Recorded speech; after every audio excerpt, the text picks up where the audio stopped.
There's a question I get asked a lot. What are people with autism like?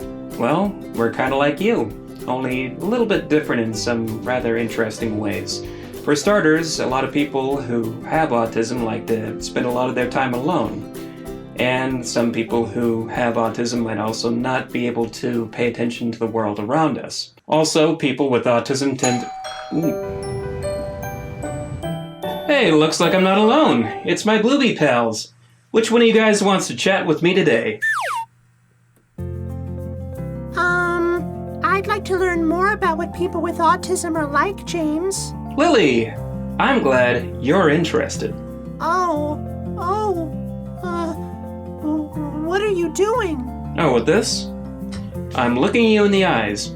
It's called making eye contact, and many people who are autistic have a problem doing it when they're having a conversation with you. It just feels too overpowering to them. Oh! So is it like looking into a bright light for them? Yep, they're listening, but they just can't look you in the eyes. No big deal, right? Right. Sometimes people with autism will go on and on about a certain topic when they're doing a conversation without being able to tell if the other person is still interested or wanting to talk about something else. I see. Or if the other person gets mad, well, they might not understand. Yeah, only because sometimes it's hard for them to get feelings through faces. You know, like mad, happy, or even sad. So it helps if we use our words to tell someone with autism about our feelings. That's a great idea. Is it also true that people with autism like to rub their hands together? Sometimes there's a fancy word for that we like to call sensory behavior.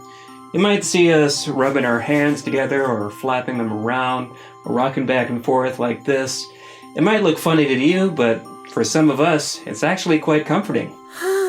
I always like to feel the grass beneath my hooves. Makes me feel calm. And it tickles. One thing I used to do when I was a kid was rub the inside of my hands together like this. Oh, interesting. Yeah, now it looks kind of like jazz hands. I wish I could do that. No, but I can do this. Oh, that does feel nice. There you go then. The only thing a person with autism may not feel comfortable with is being touched. Even hugging might not feel so good.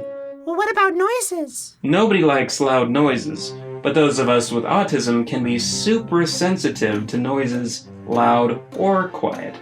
Those electronic beeps, they get to me every time.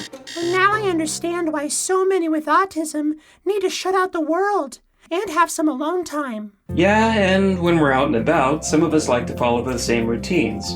For example, some of us might repeat the same words or actions, and others might like to have their stuff arranged in a certain way. Do those routines make you feel less scared? More like they help us make sense of this crazy world we don't always seem to understand. Well, what happens when someone's routine has to change? Like go to a new school or have a new teacher? It can be very difficult when things change in a person with autism's life. It's really scary. You know, it's very important for parents and teachers to help prepare them ahead of time and for students to be very kind and helpful. This is when you can be a good friend. I agree. It's also important to know that some people with autism don't understand that their behaviors can hurt other people or themselves. Why is that? Is it because they're bad? No, Lily, not at all. They may not know how to communicate what it is they need. Sometimes hitting is their way of communicating, even though it's not okay. We have to teach them the right way to get our attention and use their words, not their fists, to communicate with.